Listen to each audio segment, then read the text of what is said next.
नमस्कार। देश और दुनिया की तमाम फटाफट खबरों में आपका स्वागत है। खबरों के लिए आपसे निवेदन कि यदि आपने हमारे चैनल को सब्सक्राइब नहीं किया तो कृपया करके आपके अपने चैनल को सब्सक्राइब कर लें। आप सब्सक्राइब करते हैं तो हमें हिम्मत होती है सही और सच्ची खबरें आप तक पहुंचाने की, वरना मीडिया में किस तरह से खबरें आपको पेश की जाती है यह आप भली भांति अब समझने लग गए हैं। यही कारण है कि मीडिया पर कितनी खबरें और कितनी जरूरी खबरें हैं वही देखते हैं और वरना मीडिया को चेंज कर देते हैं। तो बड़ी खबर, दिल्ली के कई हिस्सों में विशेषकर मंडी हाउस इलाके में राहुल गांधी गुमशुदा होने के पोस्टर लगाए गए हैं। इससे लेकर सत्ताधारी भारतीय जनता पार्टी की ओर से राहुल गांधी और कांग्रेस पर तंज कसते हुए राजनीतिक बयानबाजी शुरू कर दी है। जी हां, राहुल गांधी ने वहीं महाराष्ट्र में हाल में हुए टेट पेपर लीक हुई और रद्द हुई परीक्षाओं को लेकर सरकार की कड़ी आलोचना की। उन्होंने सोशल मीडिया पर पोस्ट कर इसे युवाओं के भविष्य की चोरी बताया और कहा कि शिक्षा और परीक्षा प्रणाली को वसूली का धंधा बना दिया है। वहीं राहुल गांधी के खिलाफ चल रहे मानहानि के मामले में सुनवाई सोमवार को एक बार फिर टल गई। अब इस मामले में अगली सुनवाई 6 जुलाई को होगी। यह स्थगन राहुल गांधी के वास्तविक आवाज और आरोप के तहत जमा की गई सीडी की आवाज के विधि विज्ञान प्रयोगशाला में मिलान को लेकर रिवीजन कोर्ट में होने वाली बहस के कारण हुआ है। तो यह थी राहुल गांधी की खबरें। वहीं चढ़ावा चोरी मामले में पूर्व पदाधिकारी चंपत राय, अनिल मिश्रा और गोपाल राव से पूछताछ की गई। उनके बयान दर्ज किए गए। इसके बाद चंपत राय दिल्ली चले गए। जी हां, इसी बीच मामला सुप्रीम कोर्ट पहुंच गया। वकील अनूप अवस्थी की सीबीआई जांच की मांग वाली याचिका पर तुरंत सुनवाई से इनकार करते हुए कोर्ट ने पूछा कि इतनी जल्दी क्या है, छुट्टियों के बाद ही मामला सुना जाएगा। सभी 8 आरोपियों को कोर्ट में पेश किया। पुलिस ने आरोपियों की रिमांड नहीं मांगी। जी हां, बड़ी खबर ये है कि पुलिस ने आरोपियों की रिमांड भी नहीं मांगी। पूरे देश की आस्था का केंद्र राम मंदिर, वहां से चोरी कितनी हुई कोई खबर नहीं, चोरी किसने की कोई खबर नहीं। इतनी जबरदस्त तरीके से पूरे देश की आस्था का केंद्र राम मंदिर से चोरी पर भी पुलिस ने आरोपियों की रिमांड नहीं मांगी। फिर कोर्ट ने सभी आरोपियों को 14 दिन की न्यायिक हिरासत में भेज दिया। अगली सुनवाई 13 जुलाई को होगी। तब तक आरोपी जेल में ही रहेंगे। हालांकि इससे पहले ही अयोध्या के वकीलों ने बड़ी बैठक की। इसमें फैसला किया गया कि चढ़ावा चोरी के आरोपियों का केस कोई भी वकील नहीं लड़ेगा। साथ ही चंपत राय, गोपाल राव और अनिल मिश्रा के अयोध्या छोड़ने की मांग की गई। नहीं छोड़ने पर आंदोलन की चेतावनी दी है।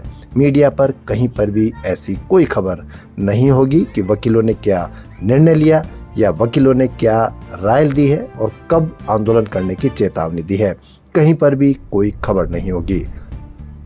अमेरिका और ईरान ने फिलहाल एक दूसरे के सैन्य हमले रोकने पर सहमति जताई। दोनों देशों के बीच पिछले 3 दिनों से हमले जारी थे।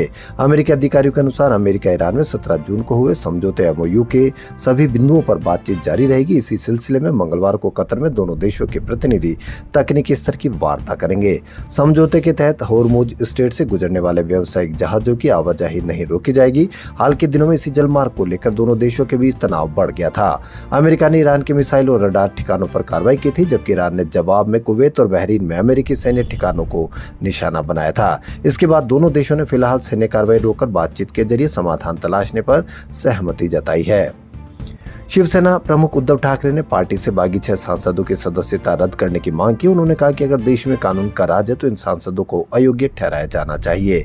लेकिन आप जानते हैं, आप अवश्य कमेंट करके बताएं कि क्या अयोग्य ठहराया जाएगा या नहीं। ये सांसद विकास के लिए नहीं बल्कि अपने स्वार्थ के लिए गए हैं।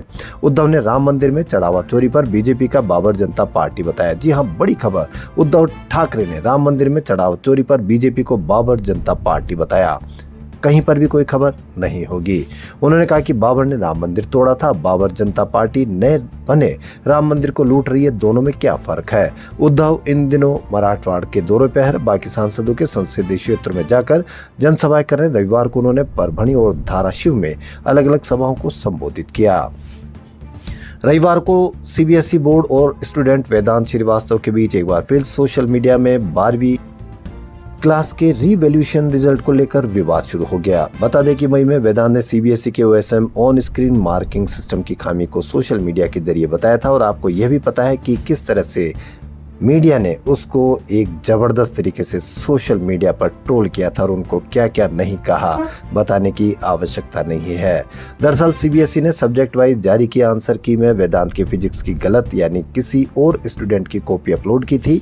बाद में सीबीएसई ने गलती मानकर उसे ठीक कर दिया था, लेकिन क्या मीडिया ने उस पर उतनी ही चर्चा चलाई जितनी मीडिया ने उस पर एक जबरदस्त तरीके से ट्रोलिंग और क्या क्या नहीं कहा। हाल ही में सीबीएसई ने उन्हीं की रीवैल्यूएशन रिजल्ट जारी किया। इस रिजल्ट में स्टूडेंट वेदांत ने एक बार फिर आरोप लगाया कि फिजिक्स सब्जेक्ट में उनके कोई भी नंबर नहीं बढ़े हैं, लेकिन मीडिया पर कहीं पर भी कोई खबर आपको देखने को नहीं मिलेगी। ऑपरेशन सिंदूर में भारत के 6 शहीद जवानों के नाम सार्वजनिक करने के बाद विवाद हो गया। कांग्रेस ने सरकार पर शहीदों के नाम छिपाने का आरोप लगाया, कहीं पर भी मीडिया खबर नहीं होगी। कांग्रेस नेता पवन खेड़ा ने कहा कि सरकार ने इन जवानों की शहादत 1 साल तक सार्वजनिक नहीं की, उन्हें वह सम्मान नहीं मिला जिसके वह हकदार थे। उन्होंने रक्षा मंत्री राजनाथ सिंह के संसद में दिए गए एक बयान का वीडियो एक्स पर शेयर किया। इसमें राजनाथ सिंह ने एक सवाल के जवाब में कहा था कि ऑपरेशन सिंदूर में किसी को नुकसान नहीं पहुंचा। खेड़ा ने कहा कि 2 ही संभावनाएं, या तो रक्षा मंत्री को उस समय 6 जवानों की शहादत की जानकारी नहीं थी या उन्होंने संसद को गुमराह किया। दोनों ही स्थितियां गंभीर है। इस पर आप अवश्य कमेंट करके बताएं।